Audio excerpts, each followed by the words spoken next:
자신이 내가 부족함이 없으리로다.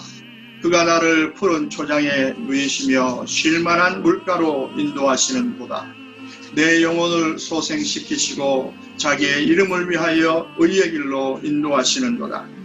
내가 사망의 음침한 골짜기로 지날지라도 해를 두려워하지 않을 것은 주께서 나와 함께 하심이라. 주의 지팡이와 막대기가 나를 안위하시나이다. 주께서 내 원수의 목전에서 내게 상을 베푸시고 내 기름을 내 머리에 부으셨으니 내 잔이 넘치나이다. 내 평생의 선하심과 인자하심이 정녕 나를 따르리니 내가 여호와의 집에 영원히 거하리로다. 아멘. 드려진 예물을 위해서 함께 기도하겠습니다. 우리의 선한 목자가 되신 주님을 찬양합니다. 지난 일주일 동안 우리의 삶을 인도해 오셨던 목자 되신 주님의 은혜와 인도하심을 기억하며 이 예물에 우리의 마음과 정성을 담아 올려드립니다. 이 예물을 드림이 우리의 삶 전체를 하나님 앞에 드리는 귀한 그리고 거룩한 예물 되게 하여 주옵시고, 이 예물이 하나님의 손에 들려진 것처럼 우리의 삶도 하나님의 손에 들려져서 하나님께서 마음껏 하나님의 영광을 위하여서 쓰임받는 거룩한 성도들의 예물과 그들의 삶이 되게 하여 주옵시고 기업이 되게 하여 주시옵소서. 오늘도 하나님의 말씀을 듣기를 소원합니다. 익히 알고 있는 이 말씀일지라도 오늘 이 아침에 성령께서 내 영혼을 새롭게 하시는 하나님의 말씀으로 들려지게 하여 주셔서 우리로 하여금 다시 한번 하나님의 이름을 위하여 분연히 일어날 수 있는 거룩한 이 아침 되게 하여 주시옵소서. 예수님의 이름으로 간절히 축복하며 기도하옵나이다. 아멘.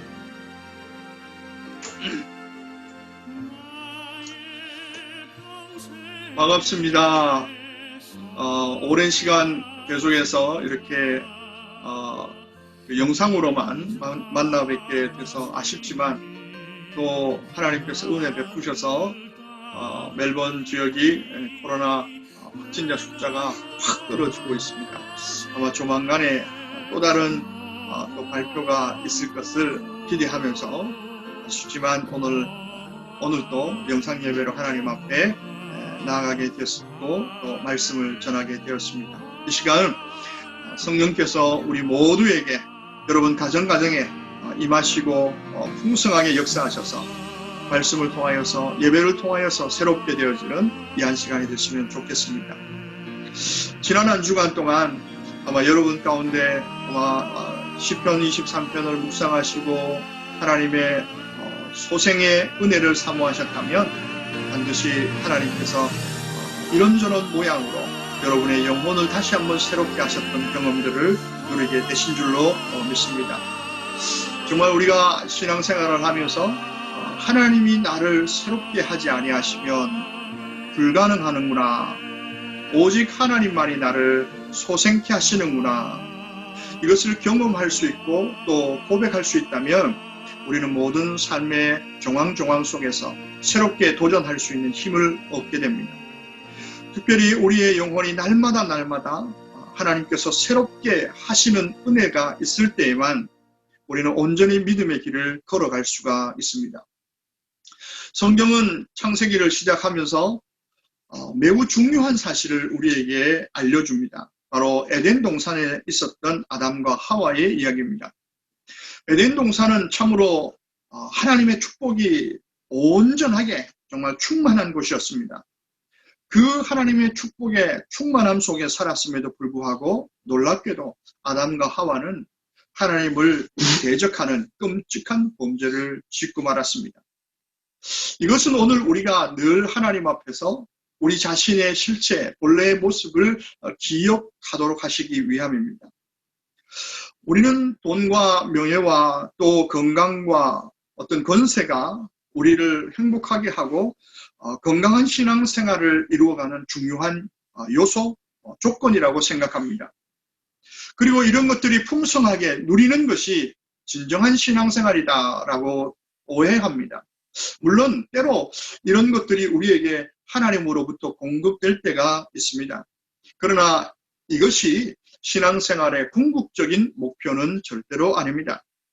정말 우리가 건강한 신앙생활, 행복한 삶을 위해서 필요한 것은 이런 외부적으로 푸른 초장, 쉴만한 물가가 필요한 것이 아니라 내 영혼이 날마다 새롭게 되는 경험이 필요합니다. 저는 최근에 자주 묵상하게 되는 단어가 기도 제목이 있는데 그것은 뭐냐 하면 회개입니다. 회개라는 헬라어 단어는 호모로기오라는 그런 단어입니다. 호모는 함께, 같이, 뭐뭐와 같이, 로기오는 말하다입니다. 그래서 이 두 단어가 합쳐서 회개, 호모로기오가 되는데요. 이 말의 뜻은 이렇습니다. 하나님의 마음과 하나님의 심정으로 말하는 것. 그것이 바로 회개라는 뜻입니다. 하나님의 마음을 그대로 느껴서 말하는 것. 하나님이 죄를 어떻게 느끼시는지 그대로 내가 느끼고 그것을 고백하는 것이 회개다. 정말 하나님과 같은 마음과 같은 생각, 같은 열정, 하나님의 기준으로 우리를 돌아보고 세상을 돌아보면서 우리를 하나님 앞에 끊임없이 되뇌이는 것. 바로 그것이 회개라는 것입니다. 우리의 영혼이 소생될 때 우리 속에는 죄를 회개하고 또 하나님과의 마음과 생각으로 채워져서 하나님의 마음으로 살고 싶은 거룩한 열정이 생기게 되고 간절함이 솟아나게 되어집니다. 바로 이때가 내 영혼이 소생되어지는 증거입니다. 그래서 영혼의 소생함을 경험한 사람은 그의 삶 속에서 회개가 기뻐집니다. 그전에는 회개가 자존심도 상하고 힘들고 어려운 것이 되었는데 그러나 내 영혼의 소생함을 경험한 사람들은 이 회개가 기쁘고 즐거운 일이 되는 것입니다. 오히려 회개가 되지 않는 것을 괴로워합니다. 내가 하나님의 마음으로 살지 못하는 것을 괴로워합니다. 내가 하나님의 마음과 태도로 죄를 대하지 못하는 것이 원한이 되어집니다. 그래서 이것을 더 깊고 더 구체적으로 경험하기를 원하는 마음으로 또 회개를 하는 자리로 또 회개를 하고 싶어하는 간절한 마음으로 채워지게 되는 것입니다.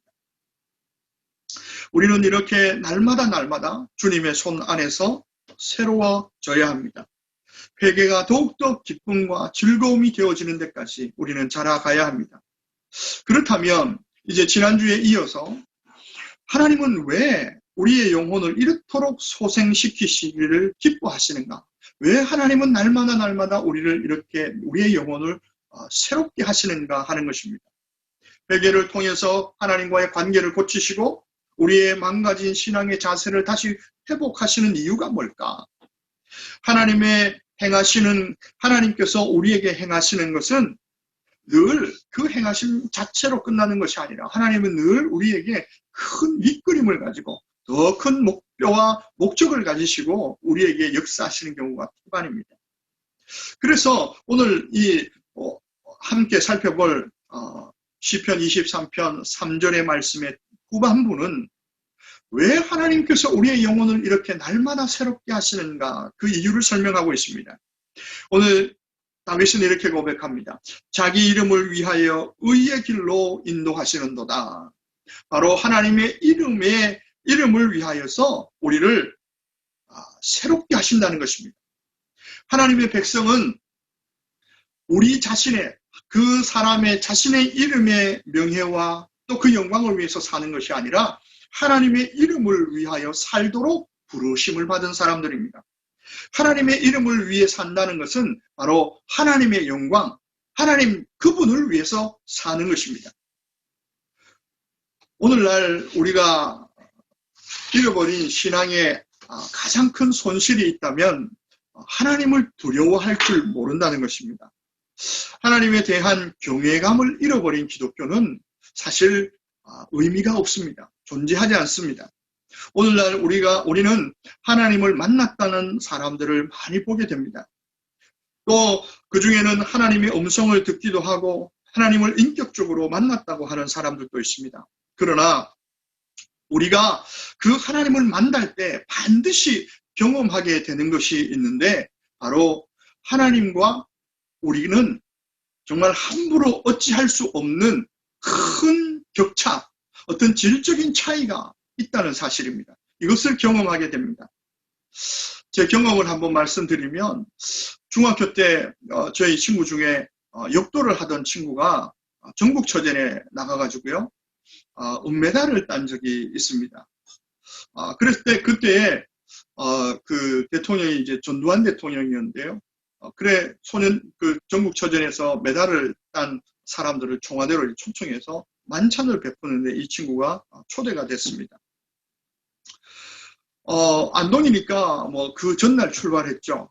전날 출발하고 또 청와대에 들어가기 전에 30분, 3시간 전에 청와대에 도착해서 그 만찬에 처음부터 마지막까지 리허설을 몇 번씩 하면서 그 동선을 이제 확인했다고 합니다.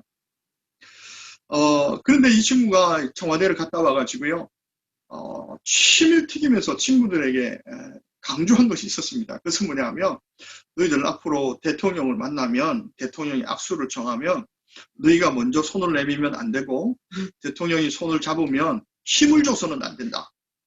힘을 주지 말고, 대통령이 손을 흔들면 흔드는 대로 따라가야지, 네가 대통령 손 붙잡고 네가 흔들어서는 안 된다. 그 얘기를 굉장히 강조했습니다. 감히 네가 대통령 손을 움직이면 안 된다는 것이었습니다. 고등학교 때 이 친구가 이제 그걸 경험하고요. 고등학교 내내 이 친구한테 듣는 이야기가 이것이었습니다. 청와대 갔다 온 이 무용담이었습니다. 대학교 들어갔습니다. 대학교 동안 내내 동안 이 친구를 만날 때마다 이야기를 합니다. 대통령은 우리와는 절대로 다르다. 그러니 그 대통령을 만나서 밥을 같이 먹고 악수한 나도 너희들과는 분명히 다르다. 이 메시지를 계속해서 우리에게 해줬습니다. 정말 그날 이후에 그 친구는 정말 우리들 친구들 사이에 대통령이 된 것입니다. 그렇습니다. 하나님을 만난 사람도 마찬가지입니다. 하나님과 우리 사이에 있는 격차입니다. 우리가 사람과 사람 사이에서 좀 더 특별한 사람을 만나면 우리의 마음과 태도가 달라지고 그 여운이 참 오랫동안 남습니다. 그렇다고 해서 하나님을 만나는 것이 어떤 공포감을 느낀다는 것은 결코 아닙니다. 성경에 특별히 구약에 보면 하나님과 연관된 단어가 경외라고 하는 단어입니다. 경외. 한국 사전으로는 공경하고 두려워하는 마음이다라고 되어 있습니다. 히브리어에도 마찬가지로 비슷한 의미입니다. 좋은 마음과 두려운 마음, 사랑하는 마음과 두려운 마음, 이 두 가지 마음이 바로 이 경외라고 하는 단어입니다. 하나님은 너무너무 좋고 하나님은 너무너무 편하고 정말 하나님은 선한 목자이신데 그 선한 목자 앞에선 나는 너무 초라한 겁니다. 정말 전능하신 하나님, 거룩하신 하나님 앞에 서는 것은 너무 좋은데 그 앞에선 나는 죄인입니다. 하나님 앞에 원수입니다. 그 격차 가운데서 느껴지는 그 마음이 바로 경외감이라고 하는 것입니다. 오늘날 우리는 하나님을 너무 친구처럼 여깁니다. 하나님을 너무 연인처럼 생각합니다. 심지어 스스로 때로는 심지어 우리는요, 하나님을 어떤 요즘 숙제말로 하나님을 교회 오빠 정도로 생각합니다. 그러나 성경은 누누이 오늘 우리에게 이렇게 말씀합니다. 하나님은 하늘에 계시고 우리는 땅에 있다. 이 말의 의미가 뭡니까? 바로 하나님과 우리의 격차입니다. 이 차이를 잊어서는 안 되고 또 내 영혼이 소생되어지고 하나님 앞에서 은혜를 경험하면 이 차이는 더욱더 분명하고 확연하게 우리에게 경험하게 되어집니다. 그러면서도 그 하나님이 나와 함께 하고 계시다고 하는 이 놀라운, 이 말도 되지 않는 정말 오늘 이 신비로운 이 엄청난 그러한 은혜를 우리가 누리게 되는 것입니다. 그래서 참된 부흥, 정말 성령이 그 사람 속에서 역사하실 때 모든 사람들은 언제나 바로 이 하나님과 우리 사이에 있는 너무나 큰 격차로 인하여서 회개가 쏟아지어지고 새롭게 삶을 바라보게 되어지고 죄와 싸울 수 있는 능력이 생겨지고 죄와 싸움에서 이기는 능력이 바로 이 하나님을 경외하는 이 은혜 속에 있게 되어집니다. 그래서 성령에 의해서 영원히 소생된 사람의 특징들은 하나님의 이름, 그 이름에 대한 이름이 훼손되어지는 것, 그 영광이 훼손되어지는 것, 그것이 가벼이 취급되는 것을 굉장히 불편해하고 가슴 아파합니다. 그래서 하나님도 분명히 10계명의 제3계명에 여호와의 이름을 망령되이 일컫지 말라고 우리에게 분명히 말씀하셨습니다. 이것처럼 하나님은 그 어떤 것보다 자신의 이름에 대한 영광을 그 무엇보다도 사랑하시고 소중하게 여기시는 분이십니다. 그래서 정말 우리가 성령으로 거듭나게 되고 내 영혼이 날마다 성령 안에서 소생됨을 경험하게 되면 하나님의 영광을 사모하게 되어 있습니다. 어떻게 하면 하나님을 기쁘시게 할까? 어떻게 하면 하나님께 영광이 되는 삶을 살까? 그것을 늘 고민하게 됩니다. 우리는 구약 성경에서 오늘 이것을 실천이 우리 삶으로 온전히 보여주는 한 소년을 만나게 됩니다. 바로 다윗입니다. 다윗이 골리앗을 마주하는 그 전쟁터에 섰을 때에 또 그리고 그 싸움에서 승리로 완성했을 때에 그 다윗의 모습을 우리는 마음속에 늘 그리고 있습니다. 겨우 15살 정도의 소년이 정말 전쟁터에서 잔뼈가 굵은 블레셋 군대의 장군 골리앗을 상대로 싸우는 것입니다. 오늘 이 무모한 싸움을 결심하게 된 오늘 다윗의 마음, 다윗의 이유가 어디에 있었습니까? 다윗은 이렇게 말합니다. 할례 없는 블레셋 사람이 누구간데 사시는 하나님의 군대를 모욕하는가? 이렇게 외치고 골리앗을 향하여서 나갈 때 오늘 다윗의 마음속에 나는 이번 전쟁에서 한번 영웅이 되어보리라. 아니 지금까지 하나님께서 내게 기름 부으신 이후에 내가 특별하게 이름을 떨칠 기회가 없는데 이번 기회에 내가 이름을 한번 떨쳐가지고 이스라엘 백성들에게 인기를 한번 얻겠다. 그런 마음이었을까요? 아니면 정말 내가 이 전쟁에 수세로 몰린 이스라엘 군대를 위하여서 다시 한번 나아가가지고 저 골리앗을 쓰러뜨림으로 이 전쟁을 역전시키겠다라는 그런 마음으로 갔을까요? 절대 그렇지 않습니다. 오늘 오직 다윗의 관심은 어떻게 하면 저 골리앗의 입에서 하나님을 모욕하고 모독하는 말을 멈추게 할 것인가? 그것이 다윗의 출전하게 되어진 모든 이유입니다. 그래서 다윗은 오직 하나님을 경외하는 마음, 그 한 가지 마음으로 그 전쟁터 한가운데 그냥 뛰어든 것입니다. 그러면서 그 골리앗을 향하여서 이렇게 외칩니다. 너는 칼과 단창으로 내게 오거니와 만군의 여호와의 이름 곧 내가 모욕하는 이스라엘의 군대의 하나님의 이름으로 나는 너에게 나간다. 이렇게 선포합니다. 놀랍게도 이런 다윗의 모습을 히브리서에서는 다윗의 믿음이었다. 이렇게 고백합니다. 다윗의 이 행동은 믿음의 행동이었다. 그렇습니다. 이것이 바로 하나님의 이름을 향한 신앙입니다. 다윗은 하나님의 이름과 그 이름으로 부르심을 받은 하나님의 백성이 할례도 받지 못하는 이방인의 입에서 모욕받는 것을 견딜 수가 없었습니다. 그분의 이름이 모욕받는 것을 지켜보는 것이 그에게 참을 수 없는 불명예였습니다. 자존심이었습니다. 그것을 모욕이라고 오늘 다윗은 느꼈습니다. 보이지 않는 하나님에 대한 경외심은 보이는 하나님을 향한 열심으로 나타나게 되어 있습니다. 이 땅에서 하나님의 이름은 곧 하나님 자신입니다. 그분의 이름은 그분 자신이에요. 그래서 오늘 분명히 하나님은 출애굽기 20장에서 10계명의 세 번째 계명으로 분명하고 선명하게 새겨 놓으셨습니다. 여호와의 이름을 망령되이 일컫지 말라. 여호와는 나의 이름을 망령되이 일컫는 자를 죄가 없다 하지 아니하리라. 오늘 다시 하나님은 레위기를 통하여서 다시 한번 이렇게 말씀합니다. 여호와의 이름을 회방하면 그를 반드시 죽일지니 온 회중이 돌로 그를 칠 것이라. 외국인이든지 본토인이든지 여호와의 이름을 회방하면 그를 죽일지니라. 뿐만 아니라 하나님은 하나님의 백성들이 올리는 하나님의 이름을 향한 찬양도 하나님 자신이 다 받으신다고 받으신다고 말씀합니다.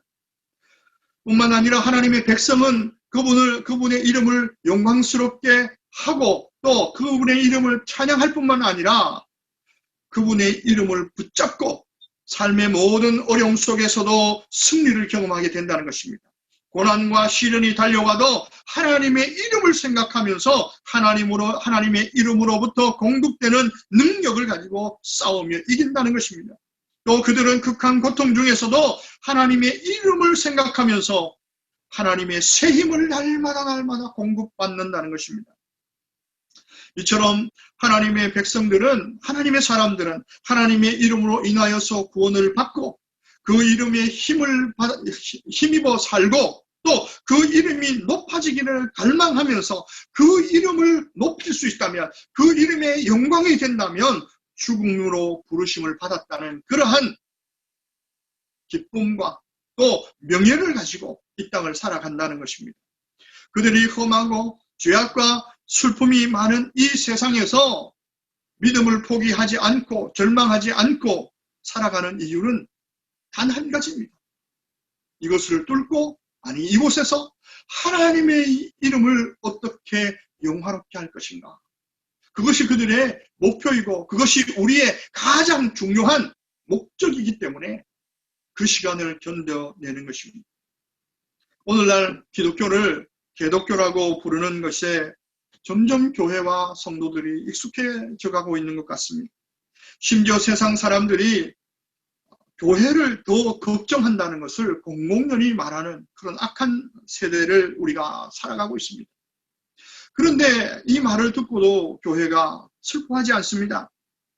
그것이 교회의 가슴앓이가 되고 그것이 성도의 가슴앓이가 되지 않습니다. 심지어 그런 이야기를 들으면서도 우리는 이렇게 말합니다. 교회도 사람이 모인 데인데 뭘, 이런 말을 우리 스스럼 없이 교회 안에서 성도들 사이에서 넋두리처럼 고백하고 있다는 것은 너무 슬픈 현실이 아닐 수 없습니다. 왜 이런 비극적인 상황이 된 것일까요? 교회가 스스로 하나님의 이름을 훼손하고 있기 때문입니다. 우리 속에 먼저 하나님의 이름에 대한 거룩한 영광과 또 거기에 대한 경외감을 잃어버렸기 때문에 세상이 그런 말을 하더라도 우리는 점점 무감각하게 그 이야기를 듣고 있다는 것입니다. 하나님의 백성이 하나님의 이름을 망령되이 부르기 때문에 그런 일들이 벌어집니다. 다윗은 우리의 영혼이 소생될 때에 우리의 삶과 성경을 보는 새로운 시각이 열려졌다고 그는 고백합니다. 내 영혼을 소생시키시고 자기 이름을 위하여 하나님은 의의 길로 인도하시더라는 겁니다. 무엇이 하나님의 최대의 관심사이고 무엇을 향하여서 하나님은 내 영혼을 소생시키셨는가, 거기에 대한 명확한 이해가 오늘 다윗에게 생긴 것입니다. 하나님의 최대의 관심사는 하나님의 백성인 저와 여러분의 행복이나 또 우리의 영광이 아니라, 우리의 명예가 아니라 하나님 자신의 이름의 영광이라는 사실입니다. 그렇습니다. 우리는 오직 하나님의 이름을 위하여 살도록 구원받았고 거듭났고 하나님의 자녀가 되었고 하나님의 양떼가 된 것입니다. 하나님께서 우리의 영혼을 소생시킨 이유가, 또 그리고 소생시킨 우리를 의의 길로 인도하시는 이유가 바로 여기에 있습니다. 오늘 하박국 선지자가 오늘 우리를 향하여서 말씀합니다. 대저 물이 바다를 덮음같이 여호와의 영광을 인정하는 것이 세상에 가득하리라. 이것을 향하여서, 이것을 목표로 하나님은 오늘 우리를 불러내신 것입니다. 이 일을 위하여서 정말 때로는 죽은 자와 같고 정말 소망이 없는 자와 같이 납작 엎드려 있는 우리에게 하나님은 말씀을 보내시고 성령의 충만함을 덧입게 하셔서 우리를 불현듯이 확 살아나도록 하십니다. 부흥이라는 말, 리바이벌이라는 말의 뜻은 여러분 이런 뜻입니다. 여러분 혹시 이제 휘발유를 장작 불이 타는 곳에 휘발유를 이렇게 한번 뿌려보신 적이 있으십니까? 어떻게 되던가요? 불이 갑자기 죽어가던 불이 한꺼번에 확 살아나죠. 바로 부흥이라고 하는 리바이벌이라고 하는 의미가 바로 그런 의미입니다. 하나님께서 정말 죽어가는 정말로 소망이 없는 것 같은 우리에게 성령을 통해서 내 영혼의 소생함을 가져오는 이유는 우리가 다시 불꽃같이 그렇게 일어나서 하나님의 영광을 위하여서 다윗과 같이 일어나도록 하시기 위함입니다. 이것이야말로 우리가 진정으로 꿈꾸는 부흥이고 이것이야말로 정말 우리가 사모해야 할 하나님의 은혜입니다. 하나님의 마음은 하나님의 백성들이 그냥 단순히 이 세상에서 고통과 악으로부터 견뎌내고 그냥 푸른 초장 실만한 물가에서 그냥 편안한 삶을 살다가 하나님이 부르시는 그 나라로 가는 것이 하나님은 결코 하나님의 계획 속에 없습니다. 오히려 하나님은 당신의 이름의 영광을 위하여서 그들을 깨우쳐 일어나게 하시고 그들로 하여금 그것이 그들의 사명이며 그들의 인생의 목적이며 그들의 삶의 열정으로 품게 하셔서 그렇게 살아가도록 하십니다. 우리는 계속해서 예레미야서를 묵상하고 있습니다. 볼 때마다 예레미야서를 묵상할 때마다 참 안타깝습니다. 무엇이 안타깝습니까? 세워지는 왕들이 족족 이집트로 잡혀가고 또 바벨론으로 잡혀갑니다. 왜 잡혀갑니까?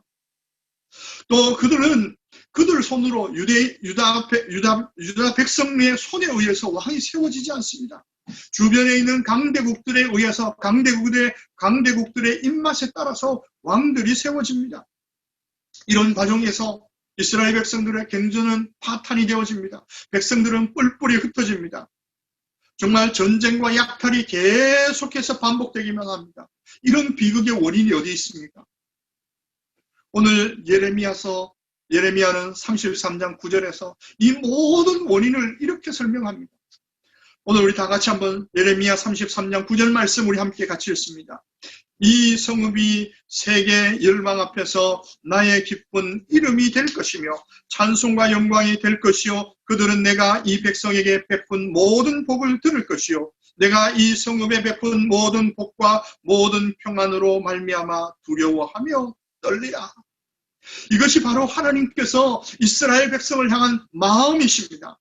이 내용이 무엇입니까?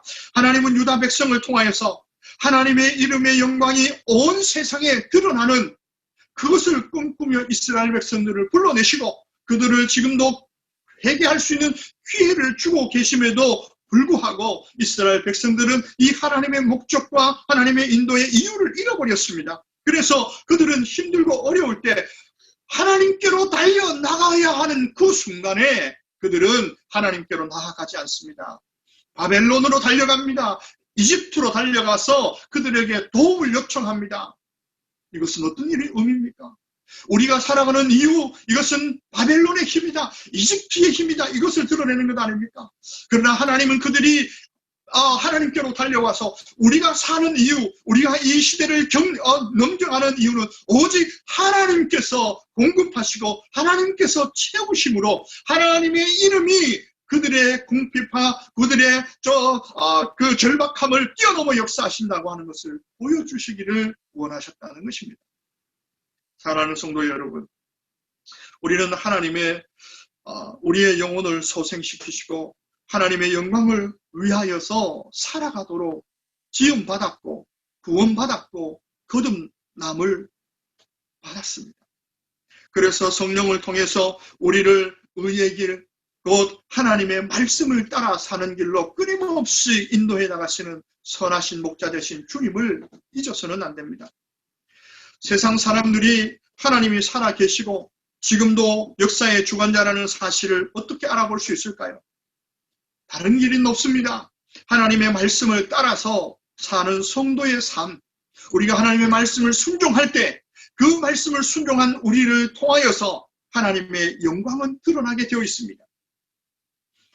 하나님의 영광은 오직 하나님의 말씀에 순종하는 성도의 발걸음을 따라서 임하게 됩니다. 왜냐하면 하나님의 영광을 훼손하는 첫 번째 그리고 유일한 길은 바로 하나님의 말씀을 거절하는 것으로부터 시작됐기 때문입니다. 아담과 하와가 하나님의 말씀에 불순종함으로 그들이 하나님의 이름을 훼손했던 것처럼 하나님은 다시 똑같은 방법으로 하나님의 사람들이 하나님의 말씀에 순종함으로 당신의 영광을 회복하시는 것입니다. 그래서 예수님께서도 구약에 예언된 하나님의 말씀에 철저히 순종하셨습니다. 철저히 순종하십니다. 구약의 모든 예언을 하나도 빠짐없이 순종하시는 절정인 십자가를 치심으로 하나님의 영광을 드러내셨습니다. 왜냐하면 예수님이 아셨어요. 이 땅에 하나님의 영광을 회복하는 유일한 길은 하나님의 말씀에 순종하는 것이기 때문입니다. 그 예수님께서 오늘 다시 한번 우리에게 새 계명을 말씀하십니다. 새 계명을 너희에게 주노니 서로 뭐 하라고요? 사랑하라. 어떻게? 내가 너희를 사랑한 것 같이 너희도 서로 사랑하라. 이것이 주님께서 우리에게 주신 새 계명입니다. 왜 우리가 이 계명을 따라가야 합니까? 다시 주님께서 이렇게 말씀합니다. 너희가 서로 사랑하면 이로써 모든 사람이 너희가 내 제자인 줄 알리라. 제자란 말이 무엇입니까? 어떨 때 우리는 예수님의 제자라는 이름을 그 호칭을 받게 됩니까? 우리 속에 예수 그리스도가 나타나는 겁니다. 우리 속에서 예수 그리스도가 보여질 때 세상은 우리를 예수님의 제자다 이렇게 이야기합니다. 여러분, 오늘 이 땅에 이 땅의 사람들에게 세상 속에 하나님이 살아계심을 또 예수 그리스도가 살아계심을 어떻게 증명할 것입니까?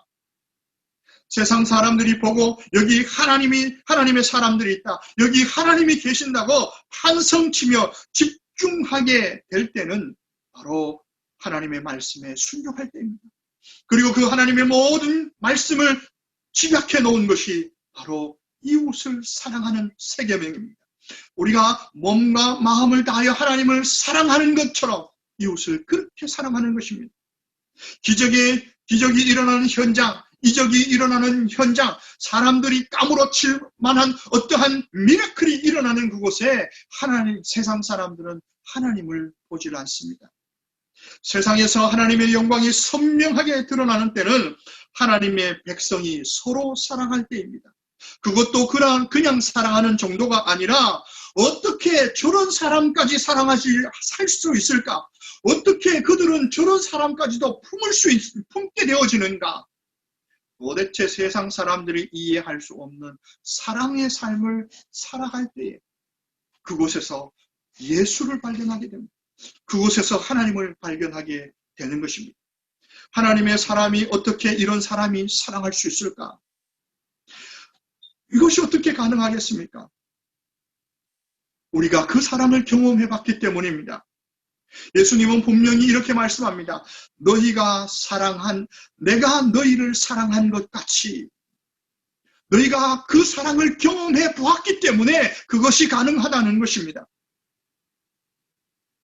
죄인 중에 괴수인 나를 하나님의 아들이 십자가에서 죽으시면서까지 사랑하신 그 사랑이 내 심장과 내 마음의 한가운데 있기 때문에 그 사랑의 삶을 살아갈 수 있게 되는 것입니다.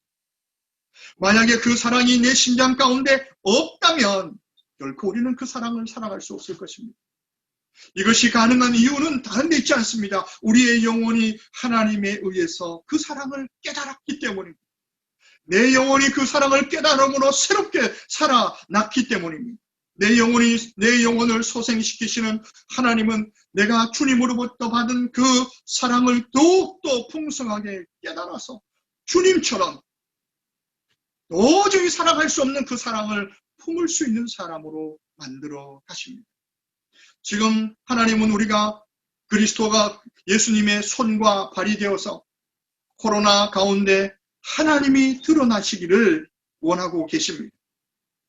한국교회의 역사를 살펴보면 1894년에 청일전쟁이 일어나면서 코로나가 중국에 창궐해집니다. 그 코로나가 이제 우리나라로 전염되면서 한꺼번에 5천 명이 죽어가는 그러한 엄청난 비극이 일어납니다. 그때 우리나라에 들어왔던 선교사님들이 중심으로 세워진 제중원이라고 하는 이 우리나라 최초의 이 현대식 그 병원에서 근무하고 있던 이제 선교사님, 의사 선교사님들을 중심으로 해서 헌신적으로 2,000명의 환자들을 돌보고 또 매일 섬기고 회복하고 또 그 계몽운동을 해 나갑니다. 그랬더니 서울 이제 곳곳에 방이 붙여지기를 이렇게 붙여졌다고 합니다. 여러분 몸이 아프고 병이 나면 기독교 병원으로 빨리 달려가십시오. 이런 공고문이 붙었다고 합니다. 그야말로 교회와 선교 병원들이 그들의 피난처가 된 것입니다. 그 선교사님들의 헌신적인 그러한 섬김을 통해 가지고 그 섬김을 통해서 세계 역사 가운데 그 어떤 나라도 누리지 못했던 부흥의 역사, 말씀의 역사, 하나님의 은혜의 역사를 저와 여러분이 누리게 된 것입니다. 우리가 이제 코로나가 시작하면서 우리가 1330 기도 운동을 우리가 시작했습니다. 그리고 지금까지 이어오고 있습니다. 이것은 단순히 그냥 기도합시다 하는 것이 아닙니다. 우리가 이 1330 하루에 3번 30초 동안 우리 자신과 또 우리 목장과 또 우리 이웃을 위하여서 우리 하나님 앞에서 함께 기도함으로 우리의 기도가 마치 주님께서 겟세마네 동산에서 드렸던 그 기도가 되어서 이 힘든 시기 서로를 세우고 격려하고 하나님의 은혜의 통로가 되고자 하는 것입니다. 이 기도 중에 하나님께서 말씀하시고 감동 주시는 것을 따라서 우리가 우리의 손과 우리의 발을 통하여서 그들을 섬길 때 참으로 오늘 이 코로나 기간이 비록 힘들고 어렵지만 하나님의 역사는 우리 가운데 더 풍성해질 것이고 그러한 우리의 삶을 통하여서 오늘 세상은 우리 속에 계신 하나님을 보게 될 것입니다. 지금까지 이 운동에 기도 운동에 동참해 주신 여러분께 감사를 드리고 이제 앞으로도 더 열심히 오늘 이 1330 기도에 함께 동참하셔서 오늘 우리 교회가 정말 다시 한번 하나님의 살아계심을 보여줄 수 있는 그러한 믿음의 공동체로 점점 더 성숙해 나가기를 주님의 이름으로 축복합니다. 오늘 이제 새롭게 한 주간이 시작됩니다. 여전히 스테이지 4로 인하여서 우리의 삶에 여러 가지 불편함이 있겠지만 우리가 서로 더욱 사랑함으로 하나님의 영광이 드러나는 그러한 한 주간의 삶을 살았으면 좋겠습니다. 오늘 이 아침에도 다시 우리의 영혼을 소생시키셔서 우리를 통해서 하나님의 이름이 영광을 받으시는 것을 꿈꾸시면서 새로운 한 주간을 우리에게 주신 하나님을 찬양하고 그 하나님 앞에 더욱더 달려나가실 수 있는 즐거운 교회 모든 성도님 되시기를 이 아침에 주님의 이름으로 축복합니다. 이 시간 우리 다 함께 기도하도록 하겠습니다. 이 시간 우리 다 함께 기도하도록 하겠습니다. 하나님 내 영혼을 소생시키시고 한 주간 동안 누군가를 섬기며 누군가를 돕고 중보하며 나갈 때 하나님 오늘 하나님의 영광이 우리의 섬김 우리의 공동체를 통하여서 드러난 역사를 누리게 하여 주시옵소서. 이 시간 우리 함께 같이 기도하겠습니다. 할렐루야. 은혜로우신 아버지 하나님 감사합니다. 오늘도 우리의 영혼을 소생시키시고 오늘도 우리로 하여금 하나님의 그 넓고 풍성한 은혜를 경험케 하시고 깨닫게 하셔서 아버지 하나님 우리의 영혼이 새로운 마음과 새로운 각오가 새로운 목표를 향해서 나갈 수 있도록 저희를 인도하여 주심을 감사합니다. 하나님 오늘도 하나님은 우리를 통하여서 이 땅에 무너지고 훼손당하고 모욕이 되어지고 아버지 하나님 방치되고 있는 하나님의 이름이 다시 한번 세워지고 하나님의 이름이 영광이 정말 물이 바다를 덮은 것 같이 그 모든 세상의 사람들이 하나님을 향하여서 거룩한 경외감을 가지고 나오는 그날을 향하여서 우리를 부르셨사온데, 하나님 오늘 우리가 그 영광과 또 아버지 그러한 은혜를 향하여서 부르신 우리의 사명을 잃어버린 채 하나님 여전히 우리의 명예와 우리의 편리와 우리의 안락만을 향하여서 살고 있다면, 다시 한번 오늘 우리의 마음을 새롭게 하여 주시고 우리의 목표를 다시 한번 새롭게 정하게 하셔서 아버지 하나님, 오늘도 하나님의 이름의 영광이 드러나는 것, 그 영광이 훼손되는 것, 그것을 바라보며 아버지 하나님 괴로워하며 때로는 슬퍼하며 아버지 하나님 때로는 그 영광이 회복되는 것을 보며 기뻐할 수 있는 즐거운 교회 모든 성도님들 되게 하여 주시옵소서. 정말 아버지 다윗과 같은 그러한 마음과 그런 열정과 그런 충성과 그런 믿음과 그런 헌신의 결단으로 하나님 앞에 나아갈 수 있도록 성령 아버지 하나님, 새로운 시작되는 이 한 주간 내내 우리 가운데 우리의 영혼을 날마다 새롭게 하시고 더 풍성하고 더 선명하게 우리의 영혼을 새롭게 하시고 세워 주시옵소서. 그래서 아버지 하나님, 오늘 비록 오늘 우리가 푸른 초장 맑은 신의 물가가 아닐지라도 아버지 하나님, 우리의 삶에 광야일지라도 그 광야 한가운데서도 하나님이 하나님 되심을 우리의 궁핍을 통해서라도 드러낼 수 있다면 아버지 하나님, 그곳에 기꺼이 나갈 수 있는 즐거운 의 모든 성도님들 되게 하여 주시옵소서. 아버지 하나님, 오늘 환경적으로 육체적으로 또한 경제적으로 상황적으로 아버지 하나님 궁핍과 아버지 하나님 광야와 같은 촉박한 가운데 계신 성도님들이 계십니다. 아버지 하나님, 그러나 오늘도 그들의 마음만큼은 아버지 하나님 그 자리를 피해가고 그 자리를 아버지 하나님 떠나가기만을 원하는 것이 아니라 그곳에서조차도 하나님의 영광이 드러날 수가 있다며 하나님 나를 사용하여 주시옵소서. 그 믿음의 결단, 아버지 하나님 그 믿음의 각오, 그 믿음의 간절함과 사망을 가지고 그 자리를 지켜낼 수 있도록 우리 성도님들의 아버지 하나님 영혼을 사랑하시고 그들의 가정을 소중히 하시고 하나님의 인사와 은혜를 우리의 세계로 성령 하나님 오늘도 하나님 그 마음과 그 뜻을 가지고 쓰는 모든 성도님들 하나님의 마음 부어주셔서 오늘도 우리의 손과 우리의 발이 하나님의 손과 하나님의 발이 되어서 뭘 보며 섬기는 거룩하고 즐거운 한 주간의 삶을 살아갈 수 있도록 하나님 인도하여 주시옵소서.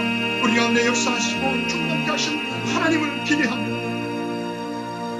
이제는 우리를 사랑하시는 하나님의 무한하신 사랑하심과 우리 가운데 은혜 베풀기를 즐겨하시고 기뻐하시는 예수 그리스도의 한량없는 은혜와 그 모든 은혜를 우리의 삶의 곳곳에서 충만케 누리기를 원하시며 그것을 위하여서 끊임없이 역사하시는 성령 하나님의 열심이 오늘도 하나님의 이름의 영광을 위하여 하나님의 의의 길로 들어서기를 결단하는 즐거운 교회 모든 성도님들과 저들의 가정과 저들이 하는 생업 위에 지금부터 영원토록 함께 하시기를 예수 그리스도의 이름으로 간절히 기도하옵나이다.